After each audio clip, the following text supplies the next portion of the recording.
একটি দিন, সুন্দর গল্প কথা, তাই নিয়ে শুরু হলো আজকের গল্পের কথা। হ্যালো এভরিওয়ান, সবাই কেমন আছো? আশা করছি সবাই খুবই ভালো আছো, আর আমিও খুব ভালো আছি। এই দেখতেই পাচ্ছ, ঝমঝমিয়ে বৃষ্টি শুরু হয়ে গেছে। আর এমন বৃষ্টি হলে কার না ভালো লাগে বলো তো? আমারও ভালো লাগছে। তো এই বৃষ্টির দিনে ছোট্ট একটা ব্লগ শুরু করলাম তোমাদের সাথে। আর এখন বাজে ঘড়ি সকাল 9টা। এখন থেকেই আমি আমার ব্লগটা শুরু করলাম, আর সারাদিন চলতে থাকবে বকবকানি। দেখতে থাকো, আশা করছি ভালো লাগবে। আর আজকের ওয়েদার দেখে মনে হচ্ছে সারাদিন বৃষ্টি হবে। তো এই বৃষ্টির দিনে সারাদিন কী কী করি সেটাই তোমাদের সাথে শেয়ার করব। আর এত সুন্দর বৃষ্টি হচ্ছে না, খুবই ভালো লাগবে।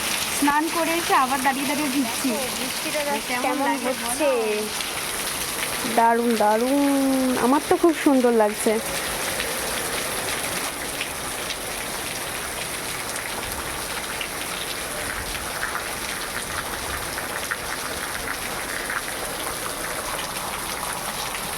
আর এই বৃষ্টি হচ্ছে বলে রাস্তায় কিন্তু একটাও লোক নেই, শুধুমাত্র আমি আছি আর আমার সঙ্গী এই ক্যামেরাটা রয়েছে। সকাল সকাল স্নান কমপ্লিট করে ফেলি। তো আজকের সকালে স্নান কমপ্লিট করা হয়নি, পড়ানো ছিল, একটু ঘুম থেকে দেরি করে উঠেছি। তো সেই জন্য এখন 9টা বাজে সকাল, এখনই স্নান করলাম। আর ওদিকে মা বসিয়ে দিয়েছে রান্না, অর্ধেকটা কমপ্লিট হয়ে গেছে, আর একটু বাকি। 10টার মধ্যে হয়তো রান্না কমপ্লিট হয়ে যাবে। আর আমি এখন যাব ঠাকুরের পূজা করতে, সমস্তটাই তোমাদের সাথে শেয়ার করব। চলো দেখতে থাকো, আশা করছি ভালো লাগবে। চলে এসেছি আমাদের ঘাটের ধারে যে ফুলের গাছগুলো রয়েছে, ওখানে ফুল তুলতে। এই যে ঝুড়িটা নিয়ে চলে এসেছি। তো চলো, এখানে এখন স্লিপ হয়ে গেছে, এই দেখো ওখানে স্লিপ হয়ে গেছে। আর এখান থেকে দেখতেও পাচ্ছি যে নিচে কোনো গাছে ফুল নেই। ব্যাপারটা কি, আজকে কি ফুল ফোটেনি নাকি? সব গাছ পুরো সাদা, একটাও ফুল নেই। চলো আর নিচে গিয়ে কোনো লাভ নেই। এই দেখো, এখানে আমার মা সকালবেলা ফুলগুলো তুলে জলের মধ্যে দিয়ে রেখেছে। কটা ফুল ফুটেছে দেখতে পাচ্ছ তোমরা? কত সুন্দর লাগছে না? দারুণ দারুণ দারুণ লাগছে।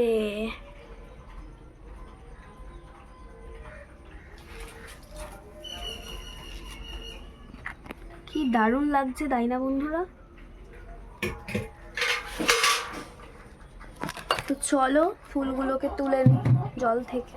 দেখো, ধুয়েও নিলাম একেবারে। ফুল গাছে পিঁপড়ে লেগেছে, কি করা যায় বলো তো বন্ধুরা?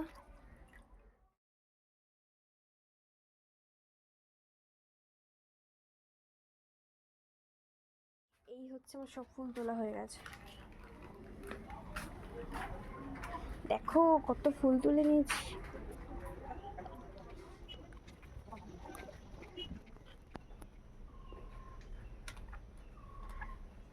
ফুলগুলি তোলার পর এখন আমি সমস্ত ফুল নিয়ে চলে এসেছি ঠাকুর ঘরে।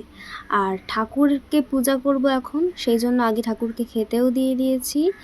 আর এইদিকে আমি ফুলগুলোকে একের পর এক সাজিয়ে গুছিয়ে দিচ্ছি। বেশি ফুল থাকলে না, আমি যতটা সম্ভব সাজিয়ে গুছিয়ে দেওয়ার চেষ্টা করি। তো এখন দিচ্ছি মায়ের কাছে ফুল। মায়ের কিন্তু জবা ফুল প্রিয়, তোমরা সবাই জানো। একটা জবা ফুল দিলেই মা সন্তুষ্ট হয়। আর আজকে এই অরেঞ্জ কালারের ছোট যে ফুলটা অনেক দিন পর ফুটলো। এটা এতটাই পাপড়ি বেশি, অনেক দিন পর ফুটেছে।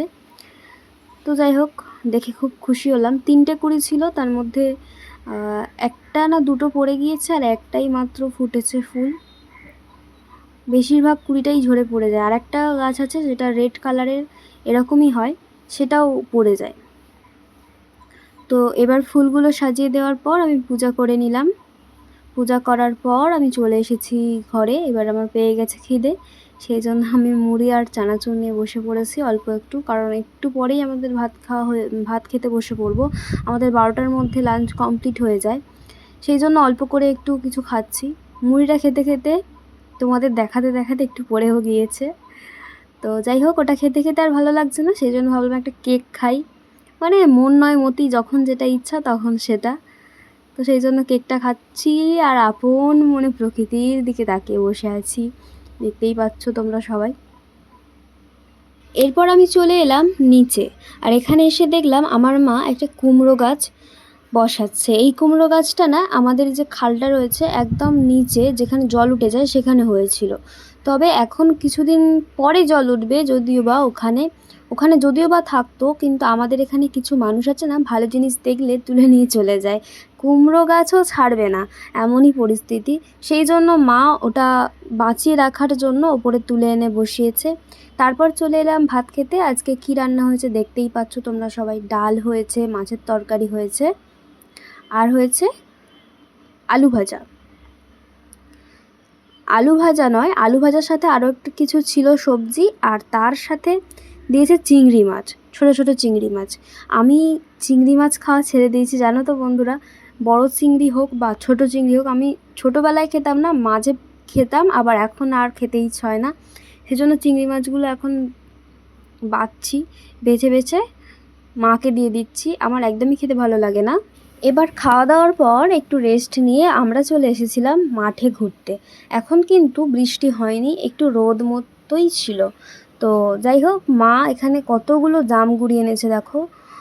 আর এগুলো কিন্তু একজন পারছে গাছ থেকে, সেই জন্য একদম সুস্থ স্বাভাবিক অবস্থায় আছে। যদি গাছ থেকে পড়তো তাহলে পুরো একদম নষ্ট হয়ে যেত। যেগুলো গাছ থেকে পড়ে না, পেকে পেকে পড়ে, নষ্ট হয়ে যায়, কিন্তু সেইগুলোই বেশি টেস্ট। তারপর বাড়ির দিকে চলে এলাম। আর এই দেখো, এটা হচ্ছে আমাদের গ্রামের, মানে আমি যেই গ্রামে বসবাস করি সেই গ্রামের আদি ঠাকুরথান। এটা কিন্তু তৈরি হচ্ছে, এখনও অবধি পুরোপুরি কমপ্লিট হয়নি।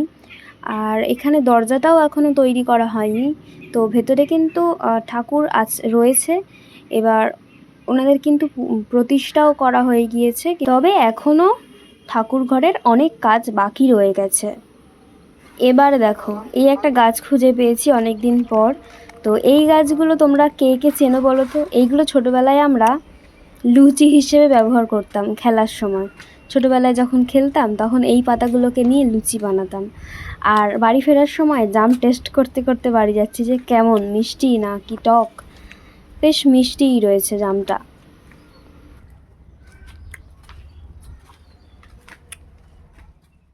আশা করছি সবাই খুব ভালো আছো, আর আমিও খুব ভালো আছি।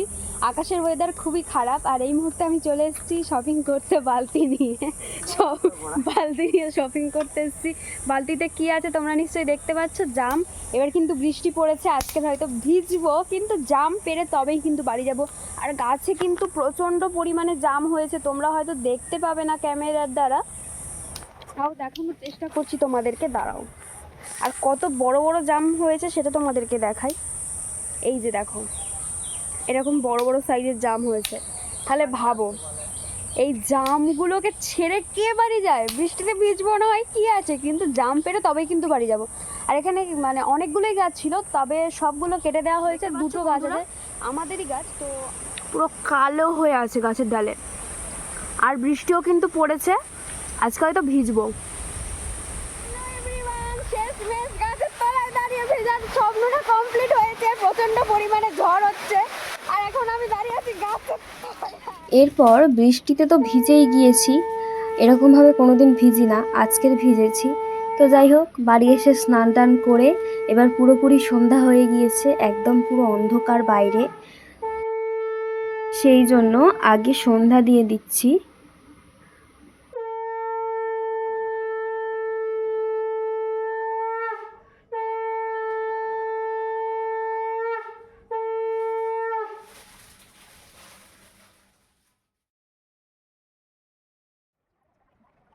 এবার সন্ধ্যা দেওয়ার পর আমরা সবাই মিলে বসে পড়লাম চা আর মুড়ি খেতে। আর আমি এখন মুড়ির সাথে খাচ্ছি রসুন। তোমরা সবাই জানো কাঁচা রসুন খাওয়ার কী গুণ, সেজন্য আমি বসে পড়লাম রসুন দিয়ে মুড়ি খেতে। আমার কিন্তু রসুন খেতে খুব ভালো লাগে, কাঁচা রসুন। আর তোমাদের একদিন রসুনের ভর্তা শেয়ার করেছিলাম, মনে আছে? রসুনের ভর্তা খেতে কিন্তু আমার খুব ভালো লাগে। তো যাই হোক, এখানে মুড়ি খাচ্ছি, আর এদিকে যা যা কাজকর্ম থাকে আমার সেগুলো আগে কমপ্লিট করে নিচ্ছি।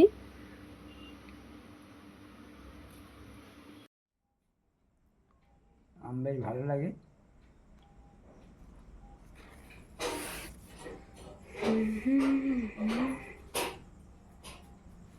খেয়ে দেখো মিষ্টি আছে কি। ও চিনির মতন, পাকা চিনি। ঠিক আছে না। এরপর এখন বাজে সন্ধ্যা 8টা আর এখন আমি আর মা চলে এসেছি রুটি বানাতে। আমাদের উনানে রুটি হয়, অনেক সময় গ্যাসের মধ্যেও হয়, তো উনানে রুটি বানালে বেশ ভালো হয়, সেই জন্য আমরা উনানেই বানাই বেশিরভাগ সময়। তো এটা হচ্ছে আমাদের আরও একটি রান্নাঘর, মাটির রান্নাঘর। তো যাই হোক, এখন আমরা রুটি বানাতে বানাতে অনেক রকম গল্প করছিলাম আর হাসাহাসি করছিলাম। তো চলো আজকের ভিডিওটা এখানেই শেষ করছি, দেখা হচ্ছে নতুন কোনো ভিডিও নিয়ে। ততক্ষণ পর্যন্ত সবাই খুব খুব ভালো থাকবে, সুস্থ থাকবে। আর ভিডিওটা ভালো লাগলে লাইক শেয়ার কমেন্ট করে দিও। এরকম ধরনের আরও ভিডিও দেখতে হলে অবশ্যই পেজটাকে ফলো করে দিও। যারা ইউটিউব থেকে দেখছো তারা চ্যানেলটা সাবস্ক্রাইব করে দিও। তোমরা সবাই জানো তোমাদের একটা সুন্দর মন্তব্য আমাদের মতো ছোট ছোট ইউজারদের ভিডিও করার ইচ্ছা শক্তিটাকে বাড়িয়ে তোলে। তো চলো টাটা সবাইকে, সবাই খুব ভালো থেকো, সুস্থ থেকো আর স্মাইল করতে থেকো। বাই।